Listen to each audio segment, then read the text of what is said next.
Welcome to the show and more of our rolling coverage of this amazing US election. Donald Trump has won. Now, there's still more counting to come, but Trump is president again in the most astonishing comeback. Democrat prosecutors, they tried to get him jailed on dodgy charges. 2 would-be assassins tried to kill him. Much of the media tried to bury him. He won, they lost. Now, yes, the counting has not finished, but Trump seems to have won all 7 of the battleground states like Michigan, especially Pennsylvania, probably Wisconsin too. That's given him maybe even 315 electoral college votes in all, above the 270 he needed. And in fact, it looked so hopeless so quickly that the Democrats sent home the crowd at their campaign headquarters, with Harris once again dodging the media and even her own supporters. We will continue overnight to fight to make sure that every vote is counted, that every voice has spoken.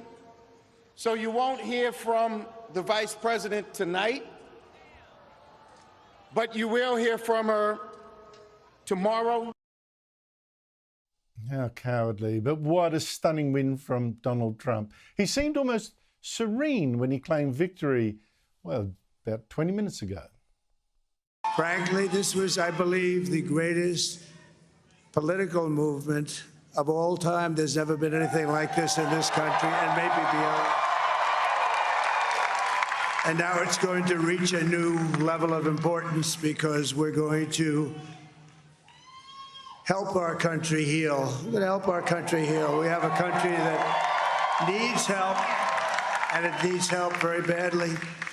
We're going to fix our borders. We're going to fix everything about our country. And we made history for a reason tonight, and the reason is going to be just that. We overcame obstacles that nobody thought possible, and it is now clear that we've achieved the most incredible political thing. Look what happened. Is this crazy?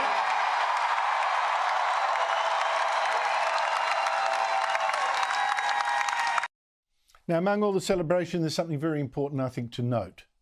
Now that Donald Trump is America's president again, we are now going to learn how much we were lied to. Not by Trump, but by the Democrats and much of the media. Kamala Harris's entire campaign was based on a monstrous lie that Donald Trump was a Hitler fan, and she was fighting for democracy. Her running mate, the self-confessed knucklehead, Tim Walz, called Trump a dictator who would overturn the Constitution. Yeah, well, some Hitler, some racist. You look now at the kind of voters that seem to have swung this election for Donald Trump, switching away from the Democrats.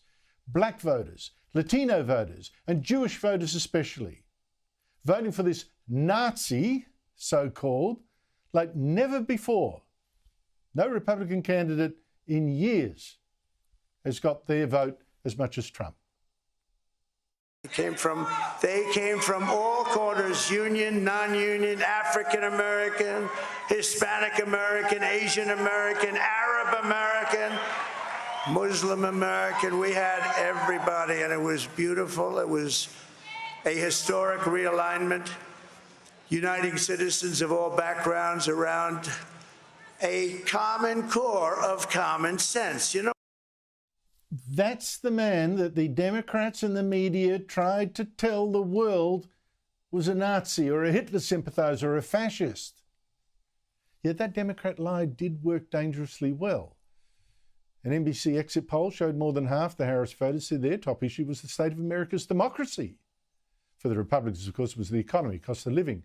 But here is now my tip. After consulting the evidence and consulting people who work intimately with Trump as his spokesman, chief of staff, attorney general, Trump won't be a Hitler or a dictator or any of that. He'll just try to do exactly what he said: secure America's borders, cut taxes, cut red tape, defend Israel, stand up to China, stand up to Iran, and drop restrictions on fracking and drilling for gas. And with a little luck, America's economy will grow as well as it did in Trump's first go as president, and not one freedom will be lost. The great lie of the Democrat campaign will be exposed. Where is that Hitler?